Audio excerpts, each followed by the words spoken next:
If you've been watching this series with me, you know I'm training Mr. Murphy here to do a formal fetch or a trained retrieve, whatever you want to call it.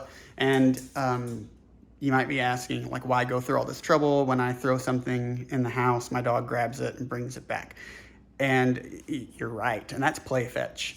Play fetch is a lot of fun, and most dogs of many breeds have a little bit of a retrieving instinct. Even Mr. Murphy here. Murph. Most dogs have a little bit. Here, good boy. They have a little bit of a retrieving instinct. Good boy. But you see, he's dropping that. And if, good boy, he did bring it to me. Good dog. But if that were a game animal, or if you had thrown that over a creek and he decides he doesn't want to bring it back, then you're completely up to his discretion of when that becomes a priority, or if it does. Play fetch is awesome, and I do that with my dog, and you can actually use it to plant the seed in your dog's head to retrieve for you by setting up in a hallway, shut all the doors. You can toss it down into your hallway. Your dog has nowhere to go but back to you. That can help build that retrieve. It would still be a play retrieve. He just carried that up on top of the dog kennel where we've been training, and I think he still wants to work, but we have called today's session quits.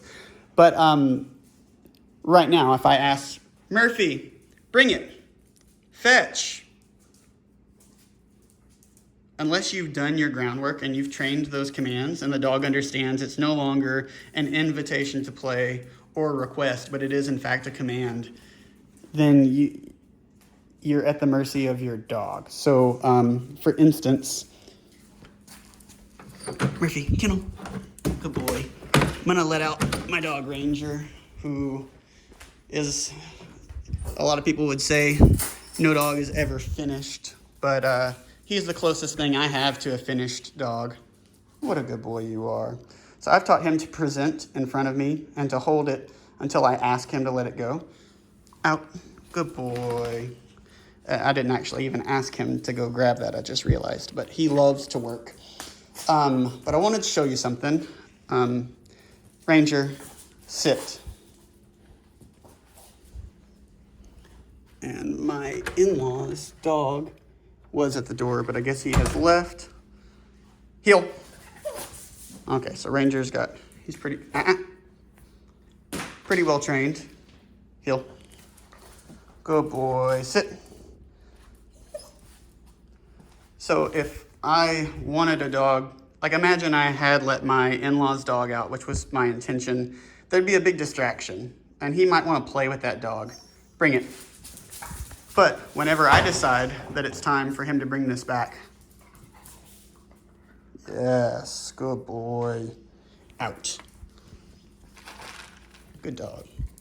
Then he's gonna bring it back, and he understands it's not a request, it's a command. I want it, and I want it now.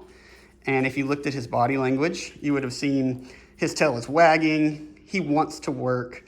That's where you get into the balance of pressure and not making your dog shut down. We don't want to hurt our dogs. We want to enable them, empower them with as much freedom as possible. And when they're working for us, bring it. Good boy. Heel. Good boy. Out. Good dog. Leave it. Out. Heel. Out. That's not perfect all the time, but I think it's better out that he wants to hold it than him wanting to ignore it. Break. Good boy. Anyhow, that's the reason we train a retrieve, is because it's on your terms. The dog should be working when you've asked them to work. Oh, do you feel offended?